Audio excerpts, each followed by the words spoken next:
We're at Monday, week 4, April 1999. This is the post Backlash show. We are on road next show. I forget the name of it. It's probably just in your house as of right now. Last show we saw, it was experimental pay-per-view. Didn't get as much numbers as we wanted. We're going to see a lot of changes here tonight. Not a lot, but we're going to see some changes here tonight that you guys probably saw coming. No big title changes. Triple H defeated Xpac, Stone Cold defeated Rock, Chris Candido defeated Mankind, which is a little bit upset. Abyss debuted, attacking Kane. Paul Bearer came down with a casket. They put Kane in the casket. So we're starting to get towards the ministry, which I've been leading towards, which is why the Undertaker announced he was leaving, so he can come back better than ever. Ownheart defeated Eddie Guerrero. They're done, but not quite yet. So let's just start it off. Here, we start off the show. We just start off the show. Chris Candido and Mankind talking to Vince, saying, "I deserve to be number one contender." No, Mankind says, "No, I deserve to be number one contender." They just go back and forth. Says Vince, he says, "You know what? You guys facing a singles match in the main event. Whoever wins is the new number one contender." I think this is a different way to start off the show, and then we go from there. And then all we hear is Shane McMahon's The Corporation's music, minus Vince, because obviously he was backstage for this. Corporation comes out, The Rock's there, Triple H, Shane. They cut a promo on how last night Triple H cuts a promo how he defeated Xpac. The Rock cuts a promo how he lost fair and square, pretty much. And then Shane says, the Corporation, we need some adjusting to do. So I think it's time we take out the trash. And then boom, then Umaga comes out and they beat up The Rock, leave him laying out, and then he turns babyface, turns complete success, and now The Rock's a face. He's out of the Corporation, and so it's the Corporation's Ken Shamrock, Umaga, Triple H, Shane, and Vince. I believe that's everyone. From there we go in our first match with Abyss getting his in-ring debut, a shitty in-ring debut, but he destroys the Headbangers. We're trying to get Abyss over. I gotta move his in-ring push up the lower and mid-carder to avoid these low ratings. And, it's fine with that. Yeah, just pretty much just because they're jobbers. And then post-match, Paul Bearer cuts a promo on Kane saying, "You know what, Kane? You had a choice to join us, me and your brother.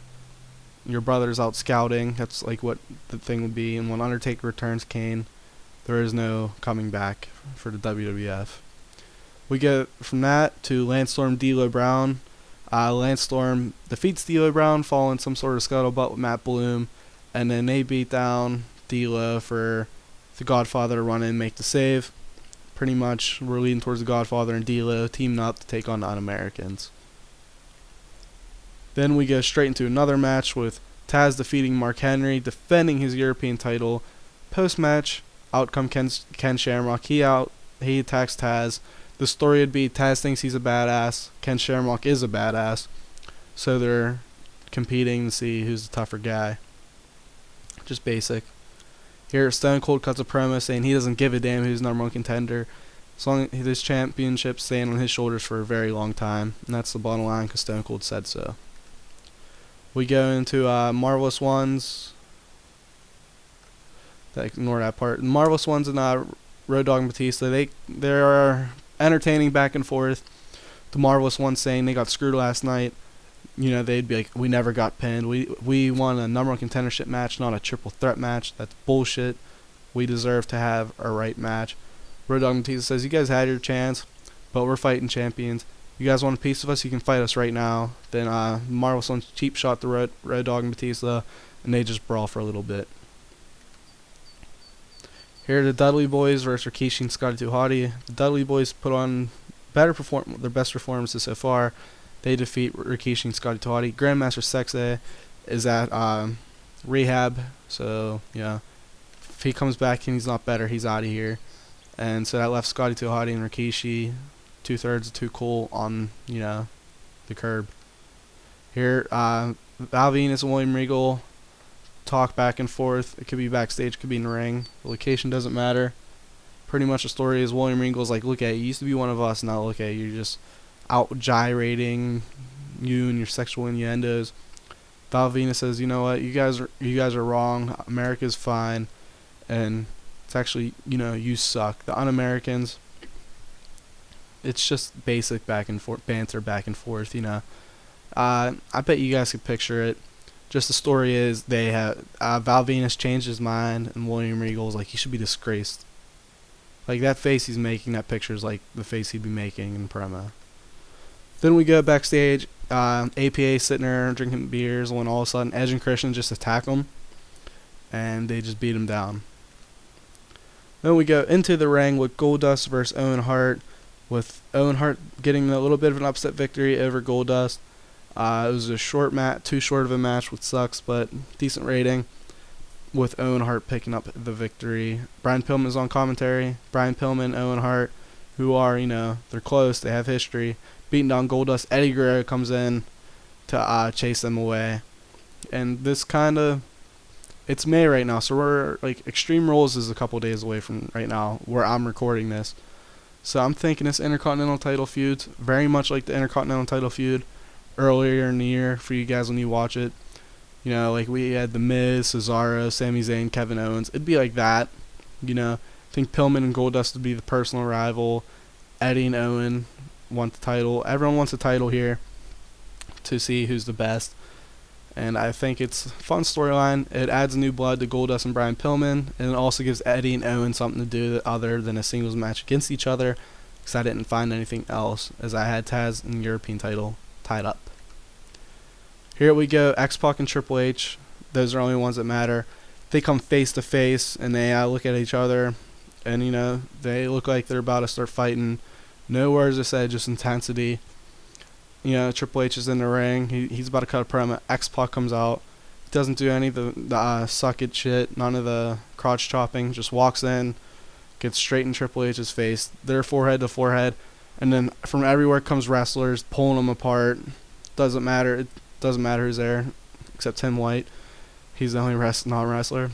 But yeah, they pull him apart.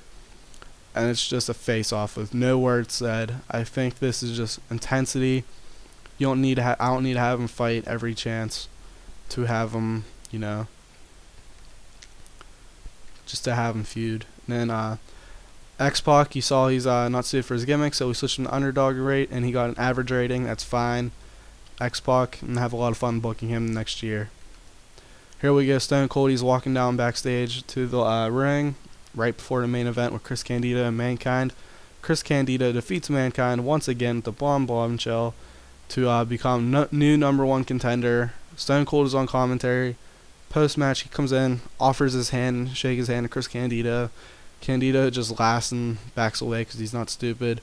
But I would have it, Candido turns his back to Stone Cold. Stone Cold turns him around, hits him in the gut, stunner, and then flicks him off to end the show. Because I really struggled with, do I just have Austin, get heat, just shit on Candido immediately after he just became the number one contender or not. Once again, another solid show. And I expect to beat WCW. It is 69-26. Excuse me. But yeah, pretty much it's hard booking compared to TEW 2013, considering the new match aims and the whole new crowd. You got to manipulate the crowd better. We had an 82 rating. Alright, we beat WCW. Woo! It is 70-26.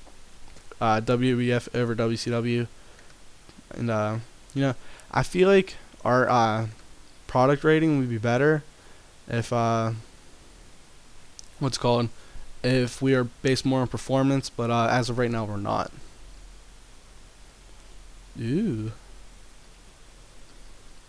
Nah. Stone Cold's negative about people. I noticed that, and then I wonder if this has an effect of some sort. I feel like that's a good way to build a relationship. I like D'Lo Brown in the mid card, and Mosh, Thrasher, they're gonna be lower card. Maybe which one's Chaz? I think that's Mosh. Yeah, Chaz has more legs on him because I think he's a better worker, and better charisma. So the Undertaker, I don't know exactly when the Undertaker's coming back, but it's not quite yet. We'll give him another 2 weeks. think he's gonna come back at the King of the Ring pay-per-view around there. Let's look at Abyss. See how much more popular he got. See, he got pretty. Wow. Well, the new thing that they one of the new things they changed is popularity changes, and I mean, look at it changed a lot from Great Lakes, from 8 to 16, 3 to 11, 1 to 9, 3 to 11. Yeah, so that's good, because that was always a complaint that it just took too long to build guys up. Yeah, we're gonna get Abyss over as a new monster once again, and he's gonna lead to a different debut, an established person who's not in the company. It's gonna be a lot of fun. No, he's not like the Undertaker's third brother or something. He's just a monster Abyss, and we could pursue his backstory down the line. But I don't know yet. Thank you guys for watching. I hope you guys enjoy it. Let's see, next episode, I have no idea what's gonna be in store except Goldust and Eddie Guerrero versus Brian Pillman and Ownheart. Thank you guys for watching. Like, subscribe, comment below. I don't care, and have a good one.